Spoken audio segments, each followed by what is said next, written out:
Y hoy en la gran tertulia de la economía nos acompañan aquí en Capital Radio Manuel Moreu, expresidente del Instituto de la Ingeniería de España. ¿Cómo estás, querido Manolo? Buenos días y bienvenido. Buenos días.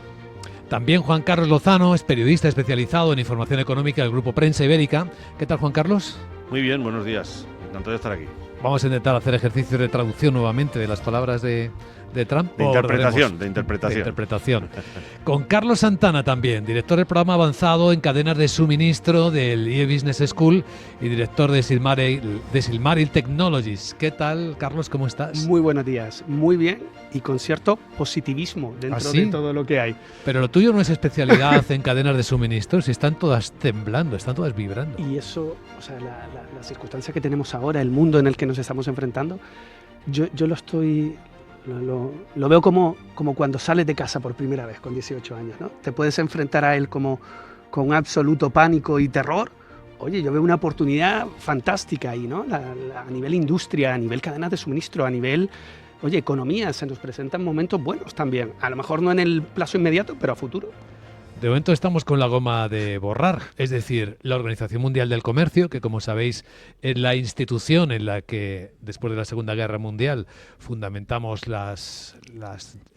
el foro de disputas comerciales, pues se ha quedado en nada, ¿no? Ha habido una reunión ayer y bueno, pues ellos mismos reconocen, los participantes, que ahí no se dirime ya nada, que son conversaciones bilaterales en las que hay iniciativas individuales que ponen todo patas arriba.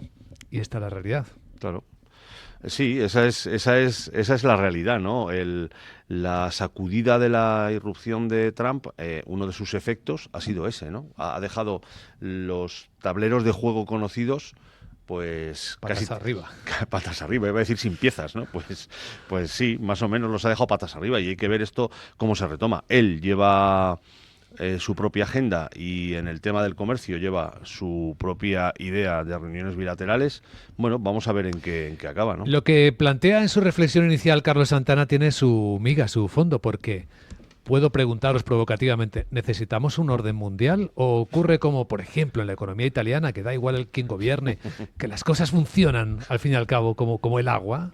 Manuel. Bueno, el modelo italiano, salvando las distancias, es un poco lo que está pasando aquí, que no hay manera de aprobar ninguna ley. Es decir, los italianos... Aquí y en Francia pero fueron puntos suspensivos. Sí, pero yo creo que aquí con más crudeza, ¿no? Porque el gobierno es un gobierno que va desde la derecha hasta la izquierda, hasta la extrema izquierda. Entonces, no hay manera de conseguir poner en línea nada que tenga que ver con la economía, porque los planteamientos son distintos. El único que están de acuerdo es partir más España. Eso es lo único en lo que tienen mayoría. ¿Por dónde seguimos aquí? Es que es fuerte, ¿eh? Yo no veo, hablamos del Parlamento Español, sí, claro. Que lo único que estén de acuerdo es partir España. Si estuvieran de acuerdo en partir España, Carlos, ya se hubiera el micrófono por favor, un poquito más. Gracias. Si estuvieran de acuerdo en partir España, Manolo se hubiera roto ya. Yo creo que ese no es el objetivo. Yo creo que, bueno, a lo mejor yo soy muy iluso y creo que la agenda o los partidos políticos en España, en Italia, en muchos sitios sí que tienen... que tienen metido en agenda el mejorar la vida de la gente. Cada uno intenta llegar de la manera que puede y cada vez tenemos menos claro cómo llegar a esa mejoría, y de ahí la fragmentación política que hay. Pero volviendo a lo del el orden mundial, volviendo a la anarquía como modelo de gestión, yo creo que nos hemos dado un tiempo en Europa magnífico. Es decir, estamos poniendo el grito en el cielo pensando en Europa como algo decadente y demás. Lo que hemos conseguido en estos años de prosperidad, de paz, de desarrollo, evidentemente ha sido muy bueno. No nos menospreciemos. Yo creo que sí podremos encontrar ese camino y lo tendremos que encontrar, como hicimos hace 80 años, mirando no solo a un socio que se está demostrando que ya no es tan fiable, sin tampoco menospreciar a este socio. Estamos hablando de Estados Unidos como si no supieran lo que están haciendo, y creo que precisamente eso es lo que nos ha puesto en la situación en la que estamos. Tiene las mejores empresas del mundo, las mejores universidades del mundo. Estados Unidos está teniendo una hoja de ruta clara ahora. Lo que necesitamos nosotros es tener la nuestra, saber a quién mirar, saber qué alianzas tejer, saber qué queremos. Como decía al principio, yo creo que es un momento para que florezca la industria. Se está hablando ahora y empieza a haber consenso con una cosa curiosa, ¿no? En el gasto militar, de izquierda a derecha. oye, pues vuelvo a demostrar que sí que nos podemos poner de acuerdo de vez en cuando. Pero estamos cambiando valores, ¿no? Por ejemplo, en términos de sostenibilidad y de diversidad. Se acabó, Fijaos ¿no? las noticias, se acabó, ¿no? KPMG lo quita de su website. Exacto, Todos. el estado de bienestar desaparece. Lo de KPMG en Estados Unidos, ¿no? Que quita la diversidad de su Google, igual. web. Google, bueno, lo están haciendo todos. En Estados Unidos todos. Y fíjate, las reuniones que estaban planificadas de BlackRock y Vanguard, que son los gestores de fondos de inversión más importantes del mundo, con empresas en Estados Unidos, pues después de que la SEC también empezara a cambiar sus estrategias sobre la ESG, la famosa ESG, están suspendiendo todas las reuniones. Pero ¿no crees que, perdona, No. Carlos, que estamos en un momento pendular brutal, ¿no? Llegamos al Polo Walk, tocamos, A la ahora estamos diversidad. yendo al Polo Trump. ¿Volveremos a estar en un punto medio de sentido común, de cosa normal? ¿O volveremos, o el trumpismo y este modelo neoliberal va a hacer que volvamos a pensar en que lo otro es bueno, ¿no? Yo creo que Europa tiene que precisamente, debemos ser esos que pongamos un sentido común a las cosas, que pongamos un orden, que jerarquicemos la prioridad de problemas que tenemos. Ahora Ucrania es uno de los gordos, pero el desarrollo de la economía, el poder crecer, ¿no? Dentro de Europa, que para poder validar el modelo de gobernabilidad que tenemos. Es que si no... Y ver un poco también en qué momento del péndulo vamos a pasar por el punto medio, ¿no? Sí. Que es donde yo creo que podríamos sentirnos más cómodos. Si solo pasamos por él, Juan Carlos. Bueno, solo pasar, ¿no? Y que se ralentice un poco y nos quedemos, ¿eh? Pero yo creo que hay algunas cosas. Yo no es que sea muy optimista con Trump, sinceramente. Yo creo que, pero sin embargo, sí aporta cosas interesantes a lo que es la discusión, como por ejemplo toda esta idea de reducir la burocracia. A lo mejor no es la mejor manera de, creo yo, de meter tijera ahí, ¿no? Por aliarse con Elon Musk y tal, que cuando les ves en la televisión, pues no sé, te queda una sensación un poco peculiar con ellos dos. Pero sin embargo, a mí sí me parece interesante en esta ruptura de cosas de orden, todo el tema de la burocracia, porque yo creo que es que en Europa está enferma de burocracia, de verdad. En España, en todos los países europeos y también en la Comunidad Europea, ¿eh? España es líder en burocracia, ¿eh? Claro. En normativa. En algo teníamos que serlo. Manuel. Sí, bueno, yo de alguna forma, hasta ayer o antes de ayer, había una línea de actuación de Trump que evidentemente complicada, pero bueno, veíamos una línea. Con su posicionamiento frente a el problema de Ucrania, su alianza con Putin, es un tema mucho más grave. Si es un amago o no es un amago, ya lo veremos, pero de momento está ahí. Es decir, ponerse a acordar con el invasor, pues bueno, yo me estoy acordando de Charlie Chaplin con la bola del mundo dando la vuelta. O sea, es decir, ni más ni menos. Sí, jugando la pelota. Es la imagen que más próxima a ese tema, ¿no?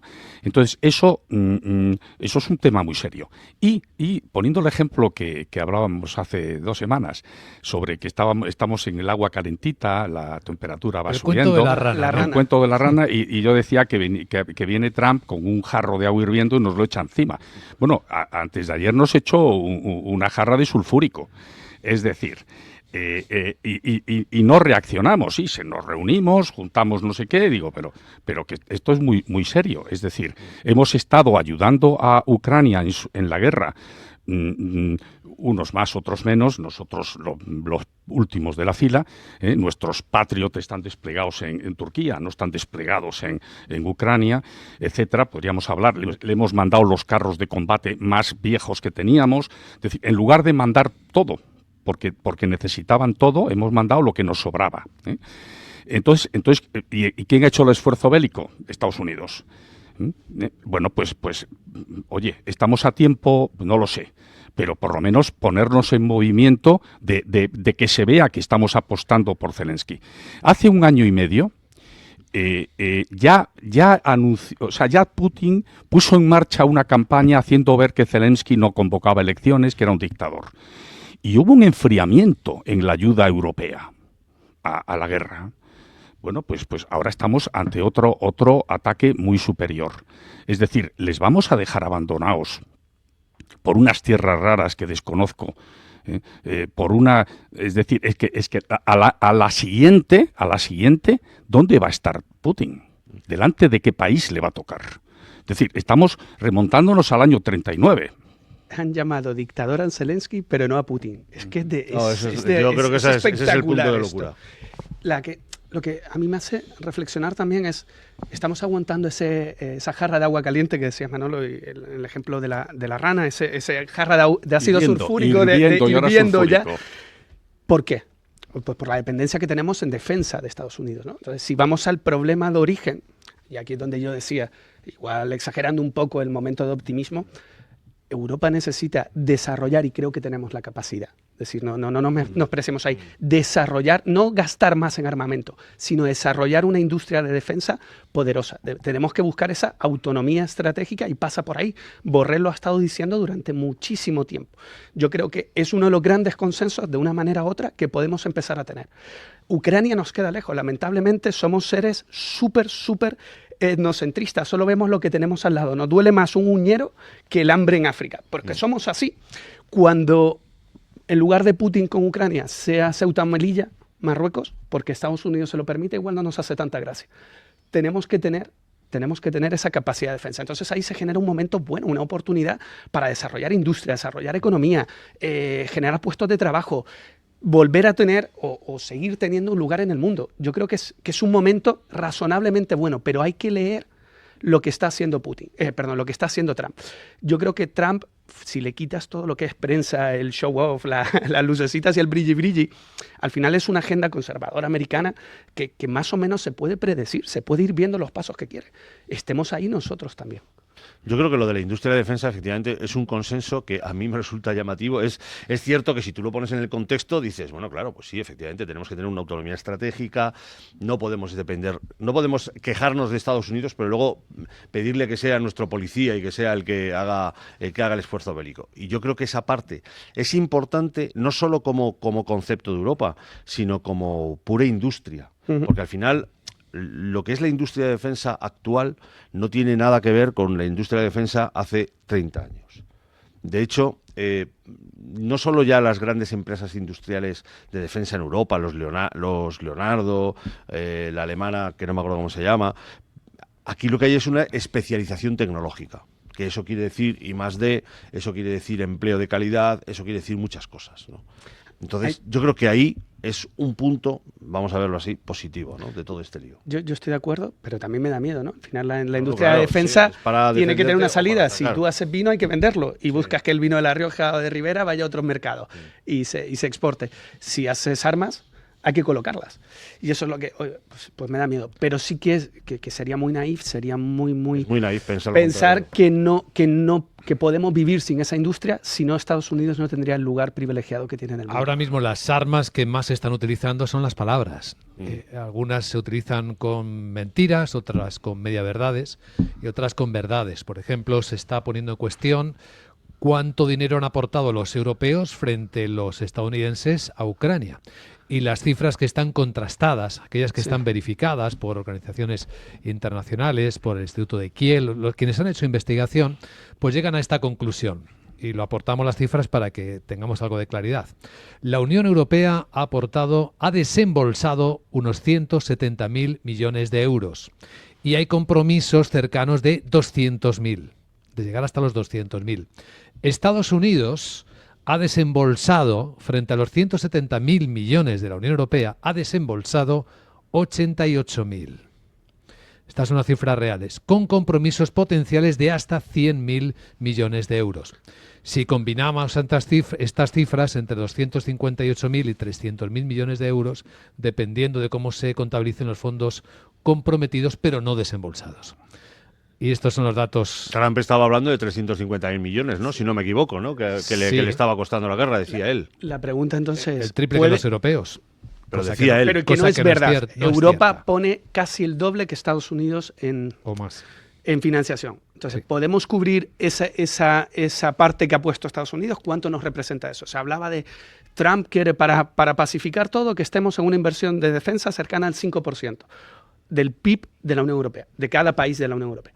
Oiga, a lo mejor cubrir esos 80.000 millones que han puesto ellos o 100.000 que van a llegar, nos es más barato y lo podemos hacer solos. Lo que pasa es que hay siempre letra pequeña. Por ejemplo, la ayuda europea ha ido sobre todo en ayuda financiera y humanitaria, y la ayuda americana ha ido en ayuda militar. Vale. Las dos son ¿Y a dónde imprescindibles. va nuestro dinero? ¿A comprar armamento americano? Pues Alimentos, es que encima me duele más. Es una buena observación. pero sobre todo que el armamento americano es de mayor valía. Es decir, evidentemente hay ejemplos que no, pero en general, al final los misiles de largo alcance pues son americanos, hay algunos ingleses buenos. Los carros de combate, el sistema Patriot, pues es americano. Es decir, la tecnología, los mejores elementos, pues son americanos, ¿no? Y es realmente lo que necesitan. Bueno, pues tenemos eso, por el lado del que no tenemos más avances de momento, a la espera de ver cómo van las conversaciones de los europeos. Hoy el comisario de Comercio está en Washington. Estamos hablando de ver si reducimos la amenaza arancelaria, porque la Unión Europea también impone aranceles a los vehículos americanos importados. No olvidemos eso, que todos nos estamos cruzando aranceles. Pues a ver si hay un acuerdo arancelario, que probablemente es en lo que está planteando la conversación Donald Trump. ¿Y de la economía española qué me contáis?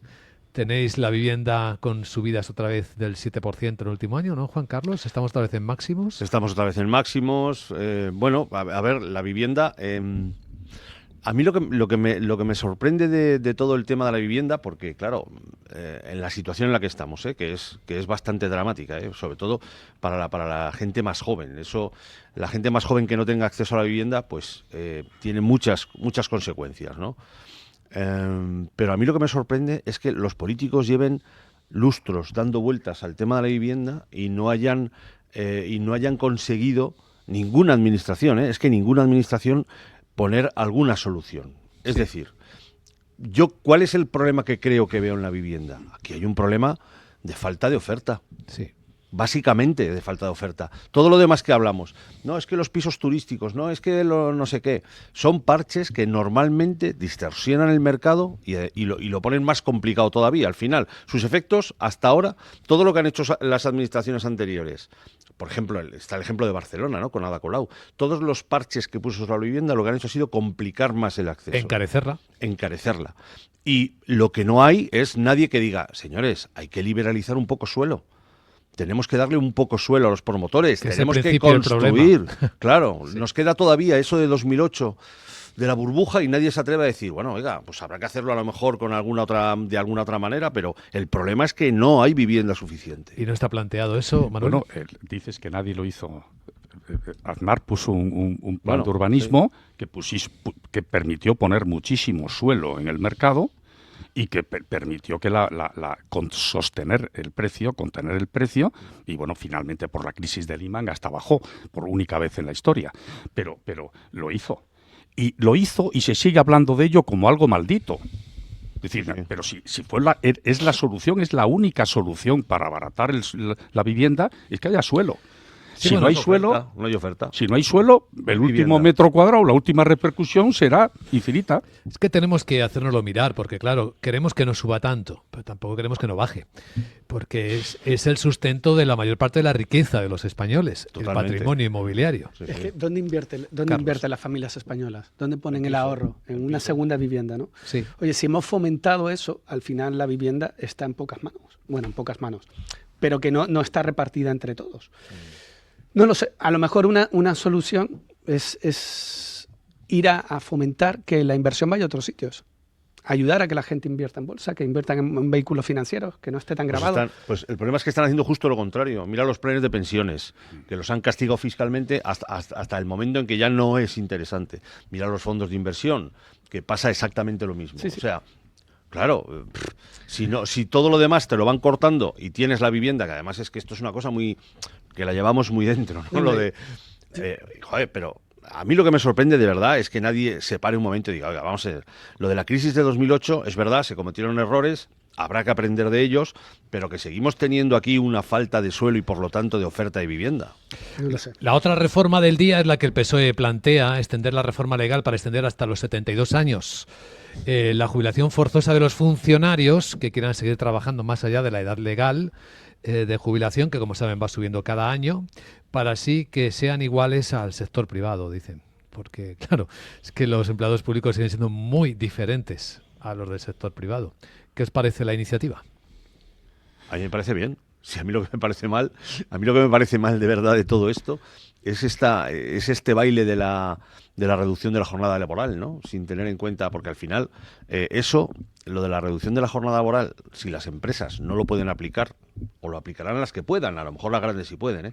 Pero las pymes, que son el 98% del tejido productivo español, no lo pueden aplicar, pues no, pues claro, no se aplicará.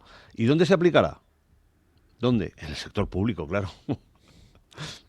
No va a haber otra, ¿no? Entonces, a mí el hecho de que puedan, no forzosamente, sino que el que quiera seguir trabajando, pues me parece muy bien, oiga. Si además hay que contribuir, o sea, esto es así. El problema es un derecho que tiene el trabajador y la empresa, ¿qué? Es decir, en el caso del funcionario, pues habrá funcionarios que interese muchísimo que sigan y otros que no. Bueno, pues eso no va a ser así, es decir, va a elegir el que no hace nada a lo mejor. En la empresa pasa lo mismo, es decir, tiene que ser un acuerdo entre el trabajador y la empresa, porque si no, el que quiera seguir sigue y a lo mejor sigue sin hacer nada. Entonces estás esperando a que se jubile, porque de alguna manera no es una persona rentable a la empresa y luego hasta los 72. Bueno, pues peor todavía.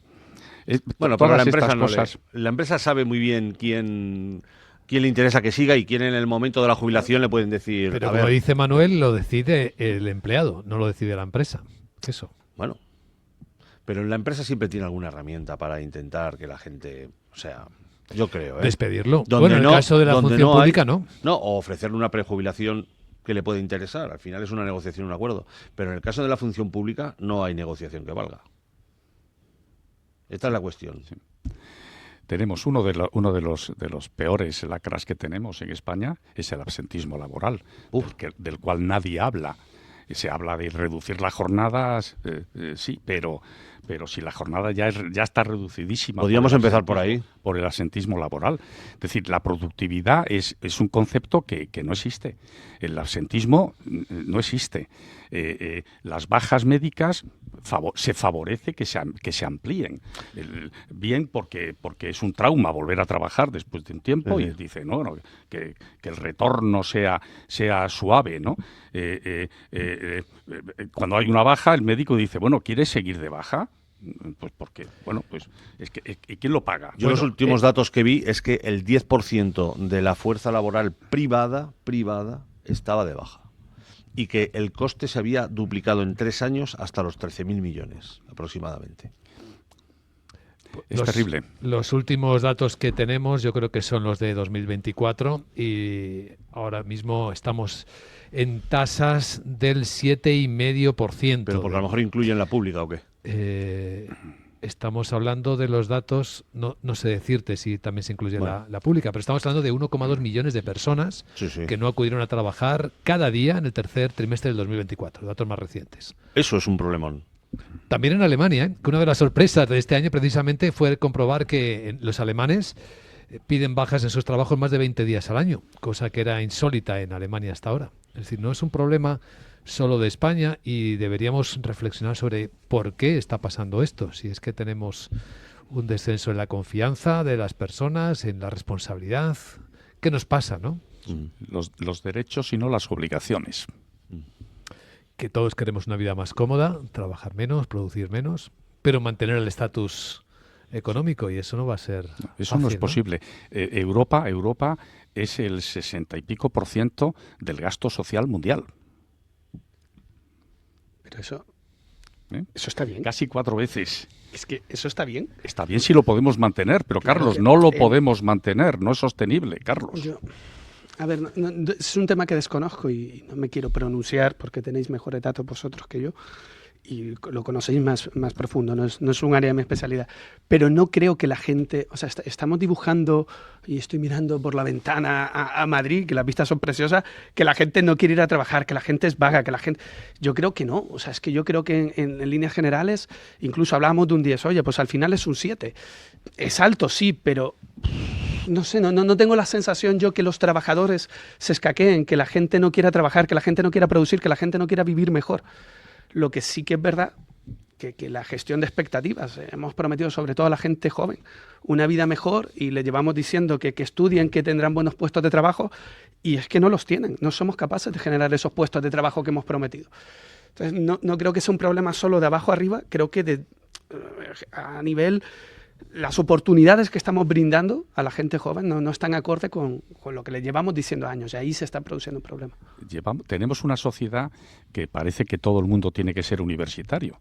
Las campañas que hacen para que la gente se apunte a la formación profesional es que luego te dan una autopista para acceder a la universidad. Es decir, el gancho mayor para un FP es: no he estudiado el bachillerato, no puedo acceder a la universidad. Sí, pero por el FP tú llegas. Y dice, bueno, vamos a ver, si lo que necesitamos son FPs, si lo que necesita, universitarios sobran muchísimos, otros no, ¿eh? Es decir, ahí evidentemente... Sí. Pero ¿por qué no quiere la gente hacer un FP? Porque luego saben o perciben que van a cobrar peor. Que luego puede que no sea verdad. No es verdad. Vale, Hoy no es ya verdad, no pero es verdad. Una cosa es la percepción. Tú percibes que haciendo una carrera universitaria, porque está en el ambiente, vas a tener un mejor futuro. ¿Tú qué quieres hacer? ¿Tener un mejor futuro o uno malo? Esto que planteamos, que parece que en España la gente es vaga y no quiere trabajar, oiga, yo creo que no les estamos dando eso, que el futuro que ven no es bueno. Y esto no solo pasa en España, esto pasa en Estados Unidos, esto pasa en China, esto pasa en Alemania. Oiga, tenemos que dar más oportunidades. Esto es lo que nos pasa, efectivamente, y es de lo que hemos hablado hoy en la gran tertulia de la economía, con Manuel Moreu, con Carlos Santana y con Juan Carlos Lozano. Gracias por acompañarnos. Y ánimo. Muy buenos días. Muy Buenos buen día, días. Luis Vicente, gracias.